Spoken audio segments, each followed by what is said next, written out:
Honestly guys, मुझे यकीन नहीं होता कि मेरा जो यूट्यूब चैनल है वो 3 मंथ में जो है फुली मोनेटाइज हो चुका है, वो भी एग्जाम प्रिपरेशन के साथ में। ये जो जर्नी है वो एसएससी रेलवेज की प्रिपरेशन से स्टार्ट हुई थी, फिर बैंकिंग तक पहुंची और अब यूट्यूब तक। आज मैं आपको पूरी कहानी बताऊंगा इन डिटेल, चाहे वो मेरे स्ट्रगल्स थे, फेलियर्स थे, या फिर डाउट्स थे, या फिर जो मेरे छोटे बहुत माइलस्टोन्स मैंने अचीव किए हैं इस जर्नी। मैं हूं विशाल, आप देख रहे हो अंडरस्टैंड बैंकिंग, आपका trusted source for all banking and government exam updates. ये जर्नी है एक एस्पिरेंट, एक एस्पायरिंग बैंकर और एक नए कंटेंट क्रिएटर की। ये वीडियो एक मेमोरी है, एक टेस्टिमोनियल है जिसे मैं कभी भूलना नहीं चाहूंगा। बात है अप्रैल 2024 की, जब मैं एसएससी रेलवेज की प्रिपरेशन के लिए पूरी तरीके से इंक्लाइंड हो चुका था और घर का एनवायरनमेंट भी रेलवेज का था, क्योंकि मेरे फादर ऑलरेडी इंडियन रेलवेज में जो है सर्विस करते हैं। तो एक तरीके से इस जॉब, इस इंस्टीट्यूशन की तरफ जो है एक मेरा पहले से ही इंक्लिनेशन और अट्रैक्शन था। सो मेरा रोज का शेड्यूल यही होता था कि मैं रोज सुबह उठता था, मॉक्स लगाता था, एनालिसिस करता था, और जो भी फेलो जो यूट्यूबर्स हैं, जो कि मतलब फेलो जो कंटेंट क्रिएटर हैं, जो कि एग्जाम को अटेम्प्ट करते हैं या एग्जाम दे रहे हैं, तो उनका क्या अप्रोच रहता था, किस तरीके से वो जो है एग्जाम को मतलब कि पेपर को अटेम्प्ट करते हैं, उनका क्या अप्रोच रहता है, इन सब वीडियोस को मैं देखता था। और जो वो मॉक लगाते थे डेली बेसिस पे, उन्हीं को मैं भी लगाता था, जिससे कि मैं कंपेयर कर सकूं, कम्पीट कर सकूं कि मैं सेम जो एग्जाम दे रहा हूं तो उस लेवल की मेरी प्रिपरेशन है या नहीं। और मैं ये भी देखता था कि मेरा स्कोर जो है उनसे बेटर आ रहा है या फिर अभी भी कुछ कमियां रह गई हैं। चाहे मैं प्री का लगाऊं या मेंस का, मैं हमेशा कॉम्पीट करता था कि उनसे देखता था कि मेरा जो स्कोर है वो उनसे बेटर है या फिर उस लेवल का नहीं है, उस लेवल का है या नहीं कि मेरे को जो है फाइनल सिलेक्शन दिला पाए। तो रिजल्ट ये रहा कि 5 से 6 मंथ में, चाहे वो एसएससी की कोई भी एग्जाम हो, चाहे वो सीजीएल हो या सीपीओ हो, स्टेनो हो या सीएचएसएल हो, सीएचएसएल को छोड़ करके बाकी सारों के जो है मेरे प्रीलिम्स जो है इजीली जो है क्वालिफाई हो गए और काफी अच्छे लीड भी गेन हुए थे कट ऑफ से। कभी कभी जो है अच्छा परफॉर्म भी करता था। फिर एसएससी की जर्नी ये थी कि भाई एसएससी सीजीएल दिया मैंने 2024 का, उसका मैंने मेंस भी दिया, बट जो है उसमें मेरिट में नहीं आ पाया, काफी कम मेरे स्कोर थे, इस वजह से जो है मैं मेरिट में नहीं आ पाया। इसी बीच में मैंने रेलवेज के भी 2024 के जो भी एनटीपीसी यूजी या ग्रेजुएट लेवल के जो भी एग्जाम्स होते थे उसके भी मैंने फॉर्म फिल किए थे, लेकिन कोई भी मेजर जो रेलवे के एग्जाम थे वो 2024 में नहीं हुए थे। मतलब मेरे तो नहीं हुए थे, बाकी और भी चल रहे थे एग्जाम, चाहे वो क्या कहते हैं एनटीपीसी हो या फिर अंडर ग्रेजुएट के हो, लेकिन मेरा जो है 2025 में ही हुआ था। इसी फेज में जो है मेरी जो प्रिपरेशन थी वो एक अच्छे लेवल पे पहुंच चुकी थी। अगर हम बात करें तो इसी बीच में दिसंबर 2024 आता है, क्या कहते हैं एसएससी सीजीएल के मेंस के जस्ट पहले। तो उस वक्त जो है एसबीआई क्लर्क है, उसका जो नोटिफिकेशन है वो आउट हुआ था, तो उसको मैंने फिल किया था कि ऐसे रैंडमली, क्योंकि एक तो बैंकिंग की उतनी ज़्यादा प्रिपरेशन थी नहीं, ठीक है, तो इसी वजह से जो है मैंने उसको फिल कर दिया कि चलो ठीक है, थोड़ा बहुत मेरा जो है मतलब आइडिया है मेरे को कि किस टाइप के क्वेश्चंस आते हैं, रीजनिंग के पजल बेस्ड आते हैं, इन सब का मेरे को आइडिया था, क्योंकि मैं जो है ऑलरेडी मैंने बताया कि जो फेलो मतलब जो भी और कंटेंट क्रिएटर थे वो भी जो है उसी मॉक्स को लगाते थे, तो इसी वजह से जो है मतलब बैंकिंग के भी लगाते थे, तो उनका मैं देखता था कि हाँ भाई वो भी मैं भी अटेम्प्ट करता था, जिससे कि मैं चेक कर पाऊँ कि मेरा क्या स्कोर है, मैं उस चीज़ के लिए ठीक हूँ कि नहीं हूँ। सो प्रिपरेशन उतनी स्ट्रांग तो नहीं थी, लेकिन एक आइडिया था कि किस टाइप के क्वेश्चंस देखने को मिलते हैं बैंकिंग एग्जाम में। और मेरे साथ के कुछ फ्रेंड्स थे, वो भी बैंकिंग एग्जाम की प्रिपरेशन कर रहे थे, बाकी वो एसएससी सीजीएल भी देते थे, ठीक है, तो उन्होंने भी मेंस दिया। बाकी उनका जो मेन इंक्लिनेशन था वो था क्या कहते हैं बैंकिंग एग्जाम के तरफ। और अगर मैं उनसे प्री के एग्जाम मतलब प्री का जो मॉक्स लगाता था या मेंस का लगाता था, तो प्री में तो एक एवरेज जो स्कोर होता है उससे थोड़ा ज़्यादा रहता था मेरा स्कोर, या फिर उनके लेवल पे भी रहता था, बट जो मेंस का स्कोर है वो मेरा काफ़ी कम रहता था, क्योंकि मैं जीए को जो है मतलब बैंकिंग अवेयरनेस को जो है उस लेवल पे मैंने प्रिपरेशन की नहीं थी। इस वजह से जीए को छोड़ करके बाकी सारे सेक्शन में थोड़ा बहुत मेरा एवरेज से ज़्यादा स्कोर रहता था उनसे कम्पीट करते वक्त, और ये काफ़ी अच्छा और एक हेल्दी वे भी है। तो अगर आप लोग इस वीडियो को देख रहे हैं तो आप भी जो है इस तरीके को जो है क्या कहते हैं इस तरीके को आप आजमाइए और जो है प्रैक्टिस करिए अपना, जिससे कि आपका भी स्कोर जो है विद टाइम इंप्रूव होगा। तो मैंने बताया ऑलरेडी कि मैंने जो है फिर एसबीआई क्लर्क का जो है फॉर्म फिल किया, लेकिन फॉर्म में जो है वैकेंसी तो अच्छी थी 15,000, बट मेरी प्रिपरेशन उतनी स्ट्रांग नहीं थी। तो इस वजह से मैं, जैसे कि मैं यूपी में रहता हूँ, बट मुझे पता है कि यूपी में कॉम्पिटिशन काफ़ी ज़्यादा है बैंकिंग के भी, तो इसी वजह से मैंने सोचा कि मैं एमपी भरता हूँ, क्योंकि वहाँ वैकेंसीज भी अच्छी हैं और कॉम्पिटिशन उतना अच्छा मतलब उतना उस लेवल का नहीं होगा, या उतने अच्छे जो है डिमीन नहीं कर रहा हूँ, बट मैं बता रहा हूँ कि मतलब वहाँ पे थोड़ा कंपटीशन कम है एज कम्पेयर टू यूपी और बिहार। मैं यूपी और बिहार दोनों से फिल कर सकता था, बट मैंने एमपी को चूज़ किया कि भाई वहाँ पे जो है कट ऑफ कम रहेगी, और ऐसा हुआ भी, क्योंकि जब मैं प्रीलिम्स का रिजल्ट आया तो यूपी में जहाँ शायद से 60+ कट ऑफ देखने को मिली थी प्रीलिम्स की, तो मेरा जो स्कोर था वो बना था 57, और मैंने अटेम्प्ट करके आया था क्वेश्चन 65 के अप्रॉक्स। तो अगर यूपी होता तो मैं शायद सिलेक्ट भी नहीं हो पाता, मतलब क्लियर भी नहीं कर पाता प्रीलिम्स को, बट मैं मेंस दिया। तो इस वजह से एक जो है टर्निंग पॉइंट रहा कि मैं जो है बैंकिंग की तरफ थोड़ा और इंक्लाइंड हुआ, जब मैंने जो है क्या कहते हैं SBI क्लर्क मेंस दिया, और साथ में जो एसएससी के जो सीजीएल का या एसएससी के जो भी एग्जाम होने वाले थे 2025 के, उसमें जो एग्जाम पैटर्न चेंज हुआ, मतलब जो वेंडर चेंज हुआ और भी काफ़ी सारी इरेगुलरिटीज हुई, तो इस वजह से जो है मेरा इंक्लिनेशन पूरी तरीके से फिर बैंकिंग की तरफ से हुआ। और मेरे जो दोस्त लोग हैं उनका भी सिलेक्शन इसी बीच में बैंकिंग में सारे का हो गया था, जो लोग एसएससी के भी एग्जाम दे रहे थे मेरे साथ में, और बैंकिंग मतलब एसएससी सीजीएल का मेंस भी दिए थे, तो उनका सारों का लगभग बैंकिंग में सिलेक्शन हुआ। इस वजह से थोड़ा इंक्लिनेशन आया कि भाई इसमें जो है 5 से 6 महीने में अगर मैं एफर्ट दूंगा अच्छे से और टाइमली मेरी उस लेवल की प्रिपरेशन है ही, तो मैं क्यों ना इसको अच्छे से ट्राई करूं और जीए पे भी मैं फोकस करूं और मैं उस लेवल पे फिर मैं भी फाइनल सिलेक्शन एटलीस्ट मैं लेकर के रहूं। तो ये मेरा अप्रोच था। इसी वजह से जो है फिर मैं पूरी तरीके से बैंकिंग की तरफ इंक्लाइंड हूँ। फिर यहीं से जो है मेरी बैंकिंग की जो है सीरियसली जो प्रिपरेशन थी वो मेरी स्टार्ट हुई। सो मैंने ऑलरेडी बताया कि मैं एसबीआई क्लर्क मेंस 2024 का दिया था और मैंने एमपी फिल किया था। एमपी में जो है 78 ओबीसी की कट ऑफ गई थी, बट मेरे काफी कम स्कोर थे क्योंकि मेरी उतनी प्रिपरेशन थी नहीं, तो 65 मेरे स्कोर्स बने थे। ठीक है, फिर लेकिन मैंने ये डिसाइड कर लिया था, एक टर्निंग पॉइंट ये रहा कि मैंने उस मोमेंट पे ही डिसाइड किया था कि भाई इस साल के जितने भी बैंकिंग एग्जाम हो गए उसका प्री और मेंस किसी भी तरीके से मैं निकालूंगा या फिर देने की पूरी ट्राई करूंगा। तो ऐसा हुआ भी बना, यही मेरे लिए एक मोटिवेटिंग फैक्टर बना, जहाँ पे जो है मेरा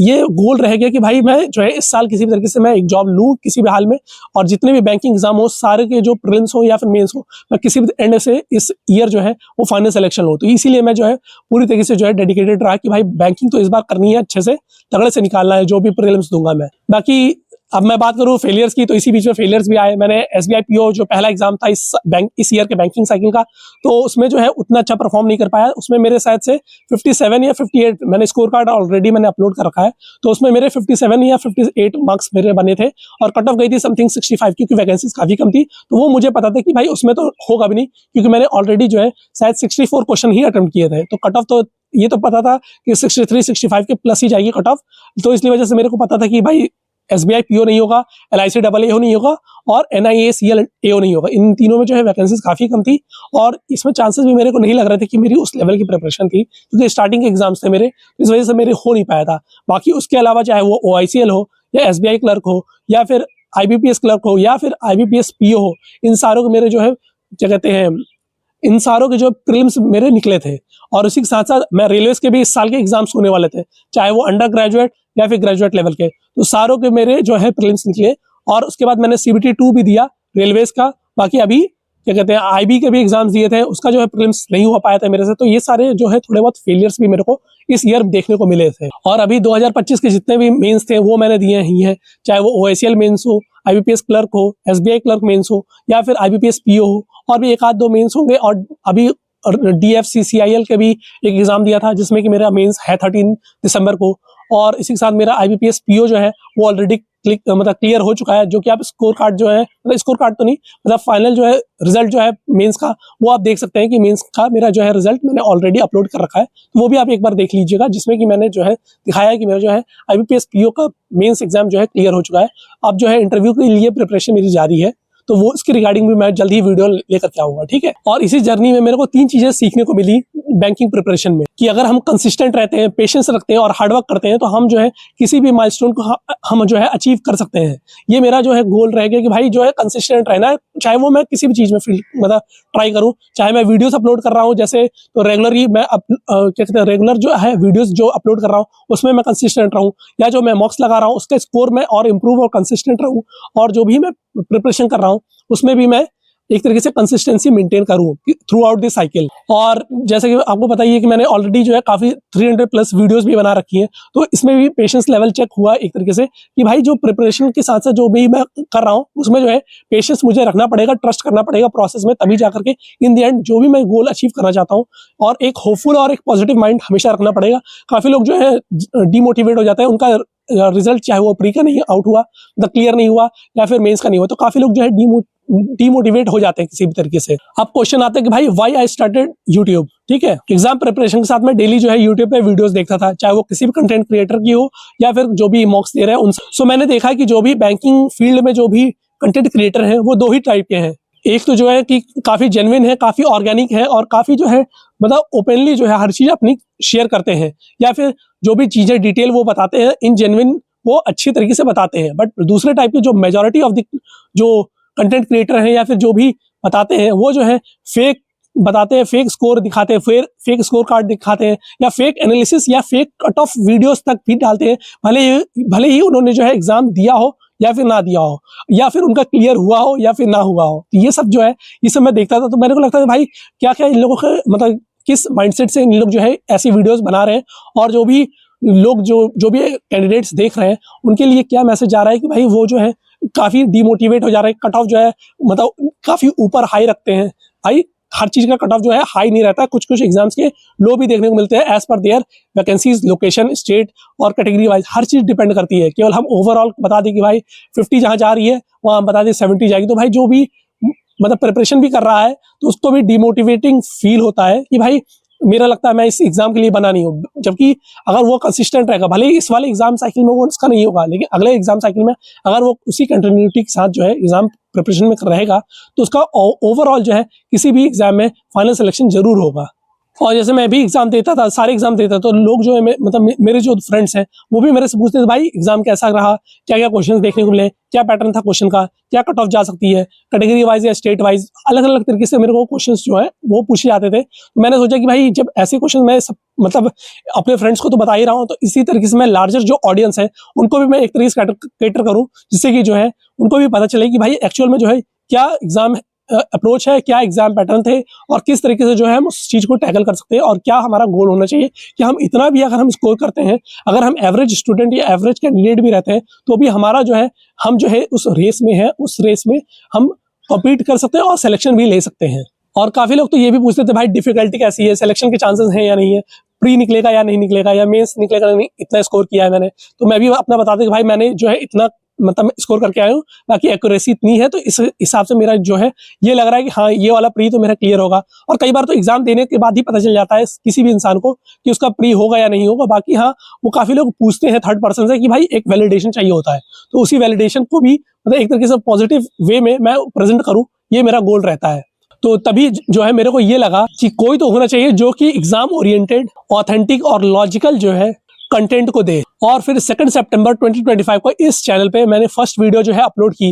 पहले तो मैं केवल एग्जाम मॉक्स एनालिसिस ही डालता था जो भी मैं अटेम्प्ट करता था, क्योंकि मुझे लगा कि भाई कौन ही देखेगा। स्टार्टिंग में मेरे काफी डाउट्स थे कि कौन देखेगा मेरे कंटेंट को, मैं उतना फ्लैशी या फिर उतनी चीजें मैं बता भी नहीं रहा हूँ, या उतनी चीजें मेरे को स्टार्टिंग में डाउट था कि कौन देखेगा, कौन सुनेगा, और साथ ही में ये भी डाउट था कि क्या रिस्पांस देखने को मिलेगा। पर धीरे धीरे जैसे जैसे दिन गुजरते गए तो वैसे वैसे चैनल पे जो है ट्रैक्शन शुरू हुआ आना, मतलब ट्रैफिक आना शुरू हुआ है। उनको भी मेरे जो कंटेंट है या फिर जो मेरा अप्रोच है, मेरा जो क्या कहते हैं चीजें बताने का जो तरीका है, उनको सुनना पसंद आया, या फिर उन्होंने जो है पॉजिटिवली जो है रिस्पॉन्ड किया उस चीज पे। अगर मंथ वाइज ग्रोथ की बात करें तो मुझे याद है कि जो फर्स्ट मंथ था उसमें मेरे को टोटल जो व्यूज मिले थे लॉन्ग फॉर्म कंटेंट से, उसमें मेरे को अप्रॉक्स मिले थे 38,500 व्यूज। ठीक है, 38,500 व्यूज, और मुझे वॉच आवर शायद 800 वॉच आवर मेरे को मिल गए थे। तो एक तरीके से पॉजिटिव था कि भाई कम से कम 38,000 मतलब जो भी लोग हैं या फिर व्यूज है वो उतने तो आए मेरे वीडियोस पे थ्रू आउट द मंथ। मतलब कि एक तरीके से देखा जाए अगर 800 घंटे भी देखे जा रहे हैं, मतलब पर डे मेरे 30 से अगर डिवाइड भी करें तो 30 घंटे कम से कम देखे जा रहे हैं, 30 नहीं तो फिर 25-27 घंटे 28 घंटे डेली के वॉच टाइम मेरे को मिल रहा था। तो ये काफी एक मेरे को पुश किया कि भाई मैं और अच्छा और ऑर्गेनिक और अच्छे कंटेंट के साथ मैं और प्रोवाइड करूँ डिटेल्स के साथ, जिससे कि जो है और भी जो कैंडिडेट्स हैं जिनके साथ फर्स्ट अटेम्प्ट हो, या फिर जिनको इस एग्जाम प्रोसेस का आइडिया ना हो, या फिर किस टाइम पे कौन सा नोटिफिकेशन और किस तरीके की नोटिसेस आती हैं वो उनको ना पता हो, तो इसलिए जो है इस चैनल को मैंने क्रिएट किया। फिर हाँ बात करते हैं सेकंड मंथ की। तो पहले मंथ में तो 38,500 व्यूज आए थे। फिर सेकंड मंथ में टोटल 1 लाख प्लस व्यूज मिले थे, लेकिन उसमें से क्या कहते हैं 66,000 जो है वो लॉन्ग फॉर्म वीडियो से जो है मेरे को मिले थे। तो मतलब कि कहाँ 38,000 था, फिर सीधा मेरे पास 30K का जंप हुआ और मेरे को 68,500 जो है मेरे को व्यूज मिलने लगे। और इसी बीच जो है सेकंड मंथ या फिर 2.5 मंथ के बाद ही मेरे पास 1000 सब्सक्राइबर भी हो गए थे। तो ये एक काफी मोटिवेटिंग फैक्टर था कि भाई 1000 लोग जो है वो अभी भी मेरे कंटेंट को देख रहे हैं और पसंद कर रहे हैं और मेरे साथ कनेक्टेड है। फिर बात करते हैं थर्ड मंथ में मेरे को 1,20,000 मिले। तो कहाँ 38,000 मिल रहे थे फर्स्ट मंथ में, फिर सेकंड मंथ में जो है 68,500 मिले, फिर थर्ड मंथ में जो है मेरे को 1,20,000 प्लस जो है व्यूज देखने को मिले हैं। इसमें से 10-12 हजार मान लेते हैं कि क्या कहते हैं वो शॉर्ट्स से भी आए होंगे, बाकी 1 लाख प्लस जो है मेरे को व्यूज जो है वो लॉन्ग फॉर्मेट से मिले हैं। और इसी वजह से मैं धीरे धीरे जो है जो भी मेरे माइलस्टोन से पहले तो 1000 सब्सक्राइबर वाला वो मेरा 2.5 महीनों में पूरा हो गया। फिर 3 मंथ पहले मतलब 3 महीने होने से पहले ही 80-85 दिनों में ही मेरे जो 4000 का वॉच आवर होता है वो भी मेरा पूरा हुआ है, जिसमें कि 4000 मतलब कि समझ रहे हैं कितना 2,40,000 मतलब 2,40,000 मिनट्स इतने जो है लोगों ने देखा है मेरे चैनल को, मेरी वीडियोस को। तो ये काफ़ी एक मोटिवेटिंग फैक्टर था। तो एक तरीके से एक्सपोनेंशियल ग्रोथ जो है मेरे चैनल ने मतलब प्रोवाइड किया। ये मेरे को काफ़ी मोटिवेट किया कि मैं और अच्छा और ऑर्गेनिक जो है कंटेंट मैं प्रोवाइड करूँ, जिससे कि सारे कैंडिडेट्स को पॉजिटिवली जो है ये इम्पैक्ट करे। और रेगुलर एग्जाम प्रिपरेशन के साथ में कंटेंट बनाना थोड़ा इजी तो नहीं था, लेकिन हाँ मैं चाहे वो IBPS की वेबसाइट विजिट करनी हो या कोई भी थर्ड